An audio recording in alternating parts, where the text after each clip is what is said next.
Hello student, good afternoon. Today will be start chapter 12 अक्ल बड़ी या भैंस। पाठ का उद्देश्य क्या है?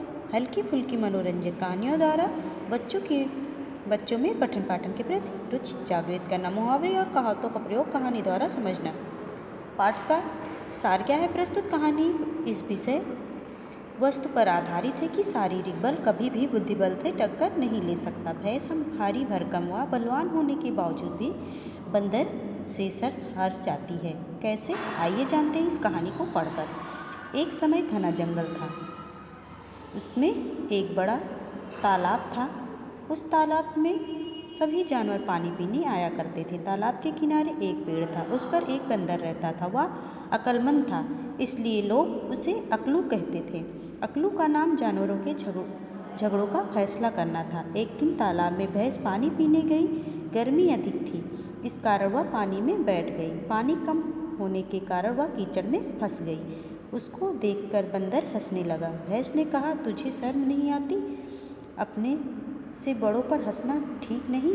अकलू नहीं माना। वह कहने लगा, ऐसा भी क्या नहाना जो शरीर को भी गंदा कर दिया और पानी को भी गंदा कर दिया। वे दोनों गुस्से में आ गए। भैंस कहने लगी, नीचे उतर आओ, नीचे उतर, अभी तुझे मज़ा चखाती हूँ। बात अधिक बढ़ गई। बंदर ने कहा, इतना बड़ा शरीर तो है, लेकिन अक्ल कुछ भी नहीं है। इतना सुनकर भैंस गुस्से में लाल पीली हो गई और बोली, इस बात का फैसला होना ही है। तो अब देखते हैं, भैंस बड़ी है या अक्ल। तो जंगल में यह चर्चा सब जगह फैल गई। जंगल के सभी जानवर तालाब के पास सभा करने लगे और हाथी निर्णायक बना।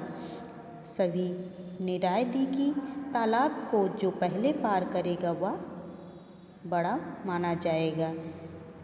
भैंस तैयार हो गई, लेकिन बंदर नाखुश था क्योंकि उसको तैरना नहीं आता था। जो ही सियार ने सीटी दी, प्रतियोगिता चालू हो गई। भैंस जैसे ही पानी में कूदी, पेड़ पर से बंदर भी उसकी पीठ पर कूद पड़ा। सब जानवर कहने लगे, यह तो वास्तव में अकलू ही है। फिर भी देखना है यह कि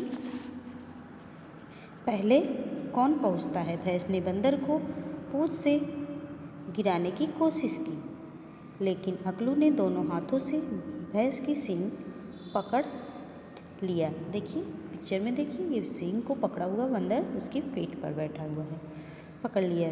भैंस धीरे धीरे जैसे ही किनारे पर पहुंची, बंदर उछलकर उस स्थान पर पहुंच गया। तब हाथी ने फैसला दिया, अकलू बड़ा है, भैंस नहीं। उस दिन से लोग कहने लगे कि अक्ल बड़ी या भैंस, अर्थात बुद्धि बल शारीरिक बल से श्रेष्ठ होता है। तो इससे क्या है, अकल हमारी बड़ी होती है, हमें बुद्धि से काम लेना चाहिए और शरीर बड़े होने से कुछ नहीं होता है। अभी देखिए, ऐसे क्या छोटी सी चींटी होती है जो बड़े से हाथी को हरा देता है। छोटी सी चींटी उसकी जब नोच में सूंड में घुस जाती है तो हाथी कुछ नहीं कर पाता, तो छोटी सी चींटी बहुत कुछ कर ली। तो इसी तरह से ये कहानी भी थी, अक्ल बड़ी या भैंस, क्योंकि वहाँ चींटी अपने दिमाग से काम ली थी, तो इसलिए वो चींटी को बड़ा माना गया। इसमें भी ऐसे अकल बड़ी होती है, भैंस नहीं बड़ी होती है। ओके स्टूडेंट, इसमें जो भी आप देखिए, जिसमें कुछ शब्दार्थ हैं।